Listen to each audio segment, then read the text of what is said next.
Good morning and welcome to the Core Connection. I'm Mira Rubin here with you on Enlightened World Network.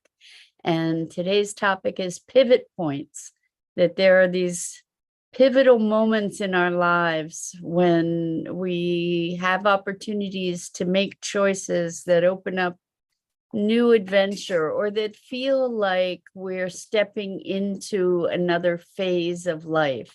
Sometimes we're conscious of those moments. Sometimes we get to see them in retrospect. But let's talk today about what it would mean to be able to capture those pivot points and optimize them. But before we get started, let's take a minute or two to get present. Let's take a deep breath in through your nose and hold it. And imagine clean, crisp oxygen flooding your lungs, flowing into your bloodstream, nourishing all your cells, your organs, bringing vital life energy to your body and being. And as you exhale any tension, stress, negativity, fatigue. And now let's take another deep breath in through your nose and hold it. This time, imagine brilliant bright light lighting you up from the inside out, illuminating, electrifying, and energizing all your cells, all your molecules, all your electrons, creating this brilliant beam of light and energy from your heart out into the world. And as you exhale any remaining tension, stress, negativity, fatigue. And now let's press our palms together. Vigorously rub those hands together, feel the friction, feel the tension, feel the temperature. And when you stop rubbing them together, all that tickling and tingling, those sensations that can then bring you present right here, right now, into this remarkable physical form that enables you to experience life. Welcome, welcome, welcome. Good morning, Rosalind. Great to see you here this morning, and welcome to everybody else who's joining us. Today, we're talking about pivot points.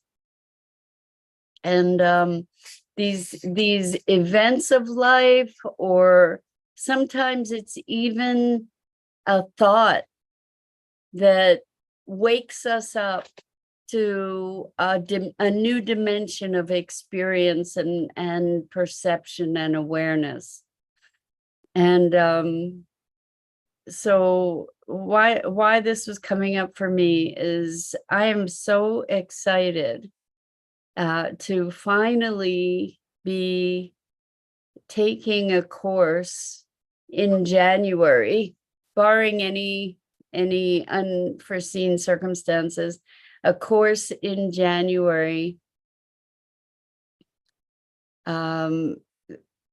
with an organization called Dome Gaia to learn how to build an aircrete dome, which is how I expect to be building my house eventually. And it's a very low cost way to build, and it has all these wonderful advantages. It's self-insulating, and you don't need structural beams to hold up a dome, and it's insect proof and fireproof and all kinds of things like that.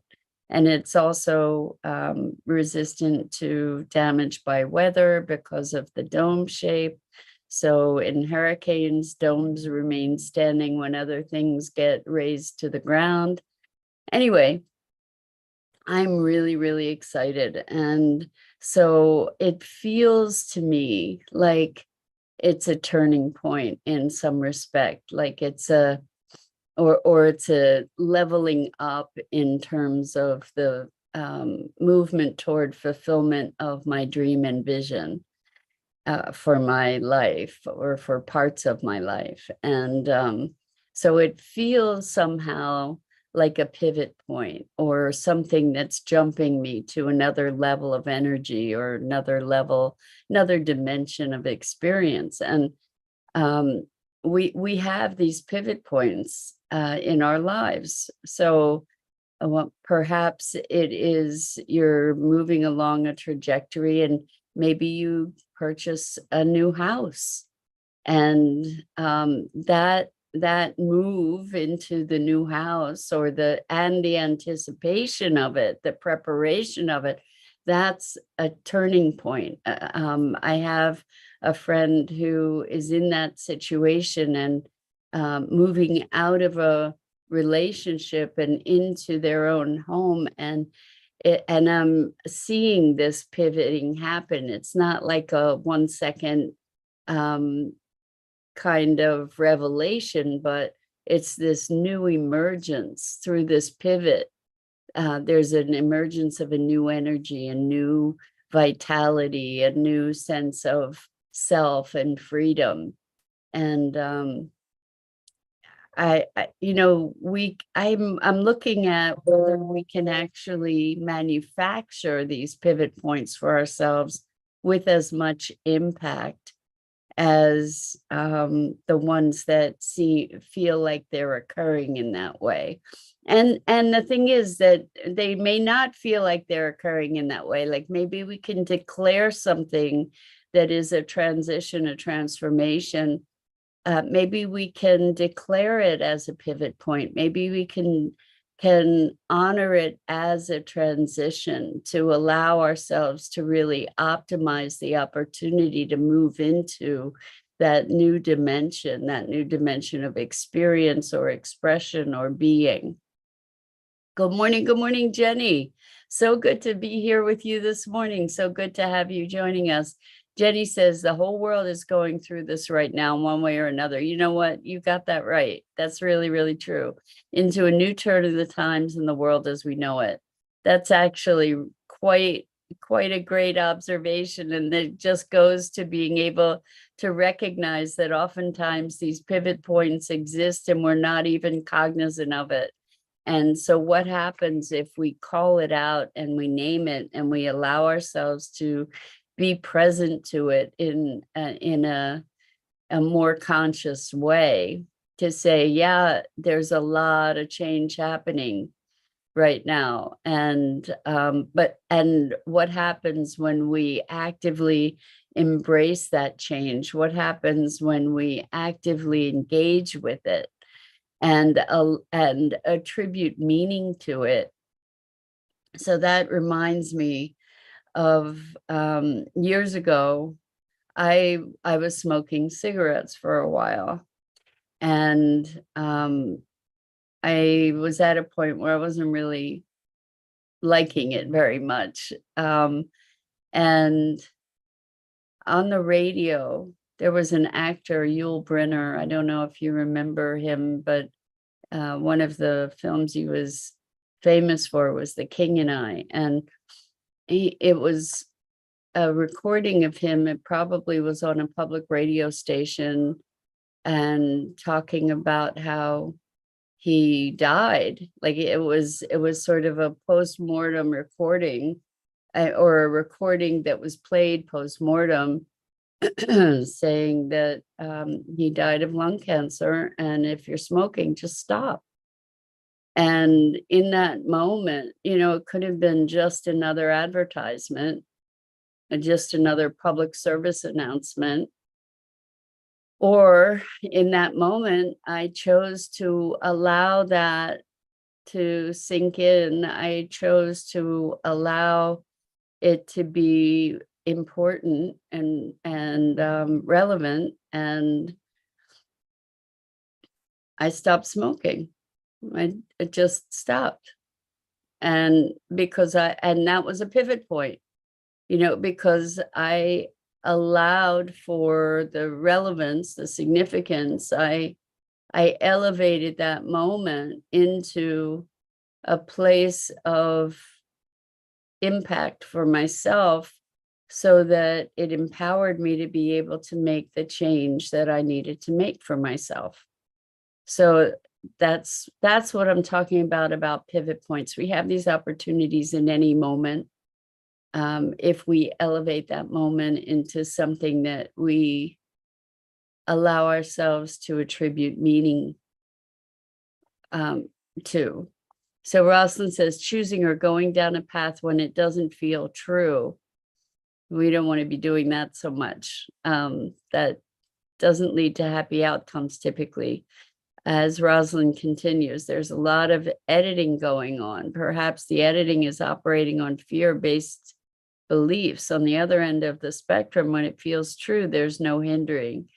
Exactly. So our politics are really interesting because I see a lot of, for myself, I'm conflicted. Things are not black and white, good or bad, up or down, easy to discern. It's kind of a mixed bag that we're presented with. And I don't know about you, but politically for me, it's pretty much always been choosing the less bad, the less worse option. But certain elements, the thing that makes it so challenging is that certain elements are black and white, but they're mixed in with all this other grayness. So makes it really tough. But going down a path that doesn't feel true doesn't lead to good things. That's what I can say from my own experience anyway. Jenny says a collective consciousness as a whole has a change in perspective.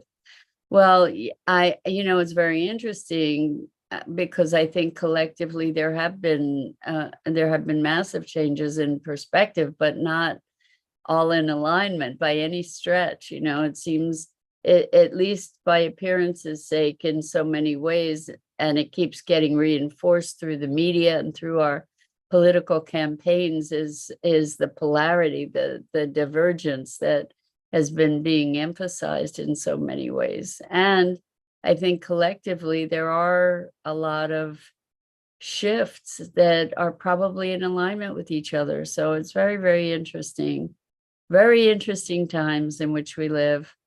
Jenny says, when I got leukemia, my mom quit smoking cold turkey after 40 years smoking. Wow, Jenny. Well, that's pretty powerful, huh? To recognize that she allowed a pivot point from the awareness of your circumstance, right? That really got to her. It really connected, and she allowed it to wake her up. So that's pretty powerful. Jetty says, it's been said cigarettes cause leukemia, but I think it was from cell phone radiation. And what we're undergoing is the Great Awakening. Well, so I don't know that causes for disease are as simple as one thing, because we're part of a system. We are a system that's impacted by all different things, and there's probably a synergy between these different inputs that then synergize to create or manifest as disease. But that's my theory. Who knows? And as far as the Great Awakening, yeah, I think that there are lots of rumbles, lots of upheaval, lots of disruption of old ideas, lots of challenging of existing old systems that are disruptive. And in that disruption, it often looks like pure chaos, right? But there is a chaos before there's a reordering.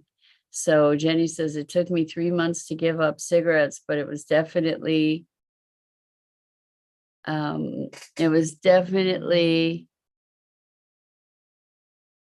pivoting change in my life. I would imagine it was, Jenny, and congratulations for that, and congratulations for your successful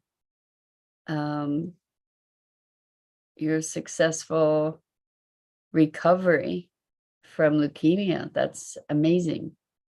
So good morning, Bernadette. Welcome, and it's great having you here with us this morning. We're talking about pivot points and these moments in our lives when we decide to make a change, when we embrace change, when we feel impending change. And I think that we can create these powerful moments for ourselves in life when we can choose to allow the meaning of something to really sink in, where we can take a lesson from something that is given momentum by the importance that we put to it. And now there are pivot points, for instance, in relationships too, where something happens and we say, okay, that's it. That's the end. I'm done. Or somebody does or says something and then it changes the relationship completely. It changes, you change, or I change. And then as a consequence, the relationship is completely changed. And it's interesting how those things happen. It's like a switch. So Jenny says, I feel change is headed my way. I can guarantee that, Jenny. I think change is headed everybody's way. And it's just a matter of how we embrace it, right? But it sounds like you're moving toward really, really positive, powerful change in a direction that is exciting and enlivening. So good for you. That's awesome. Pivot points. I remember sitting at my dining room table.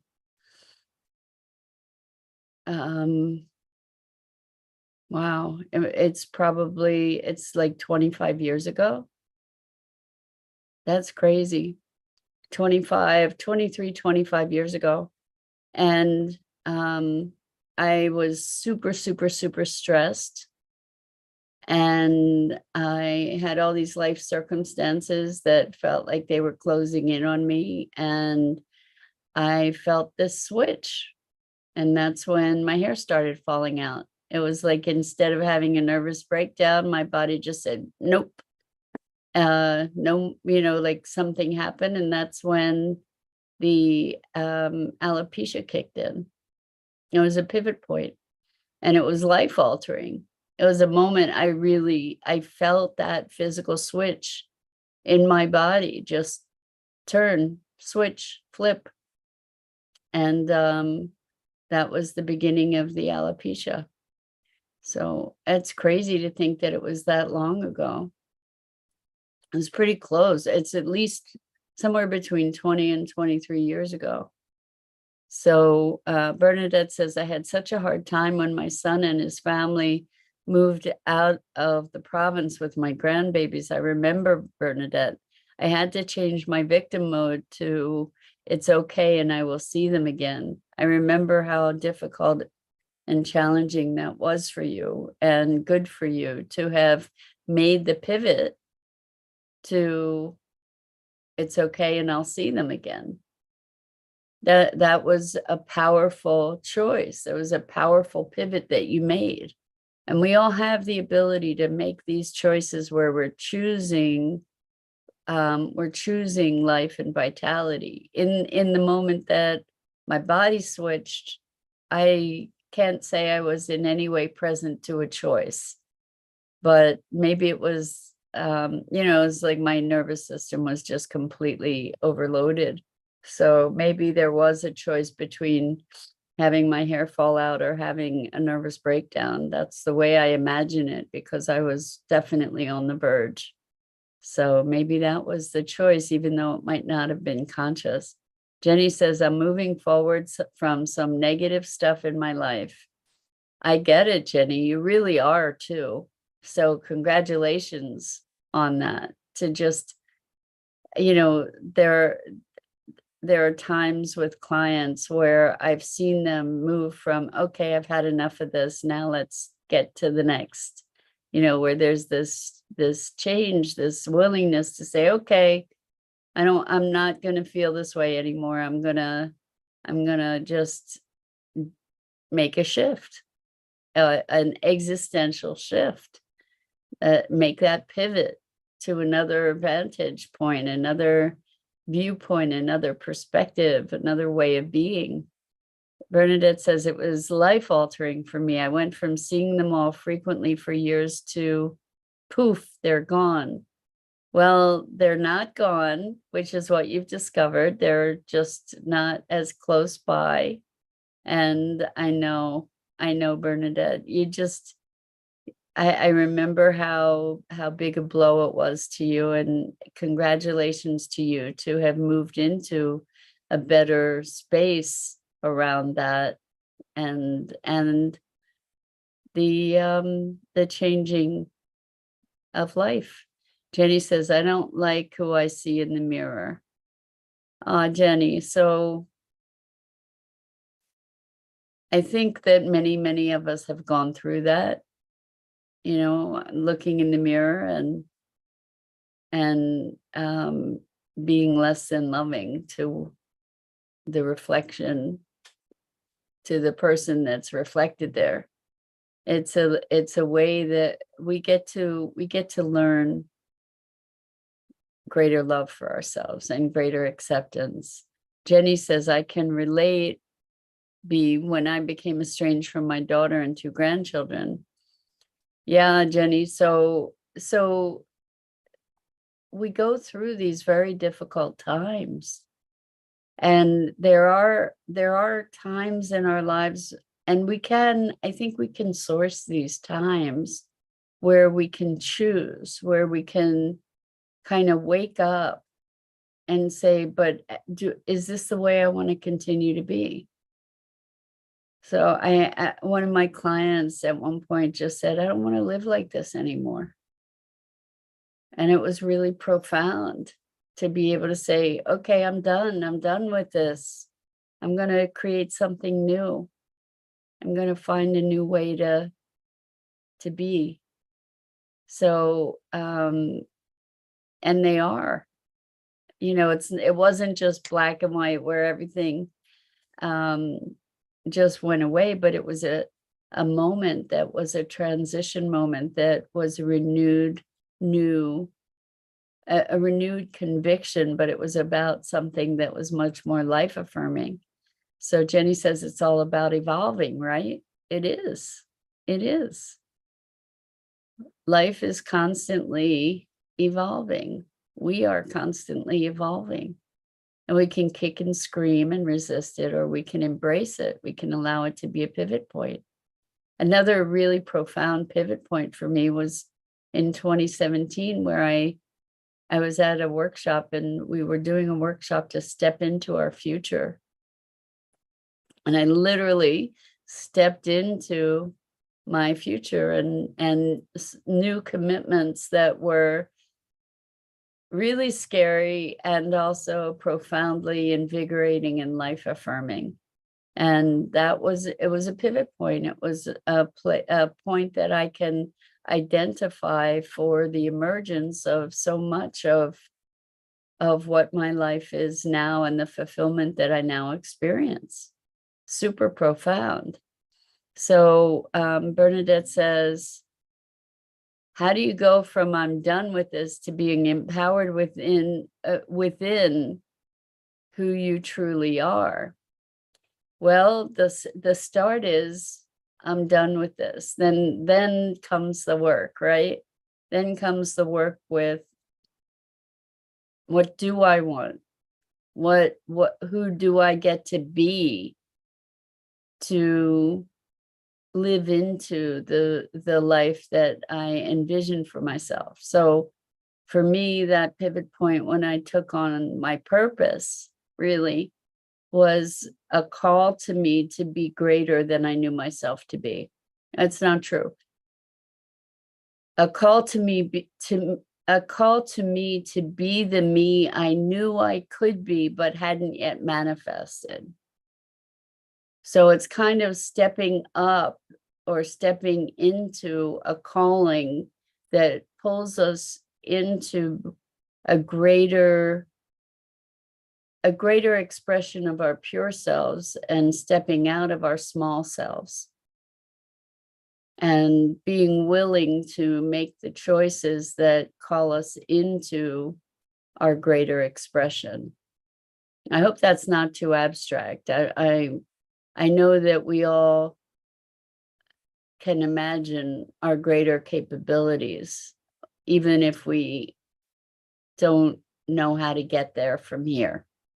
You know, like when we step into a greater purpose or mission, it's typically knowing it's the right thing kind of is that it makes your heart go pit-a-pat, and it's like, I don't know how to do that, but I have to, you know, like I'm compelled by a passion to do that or be that.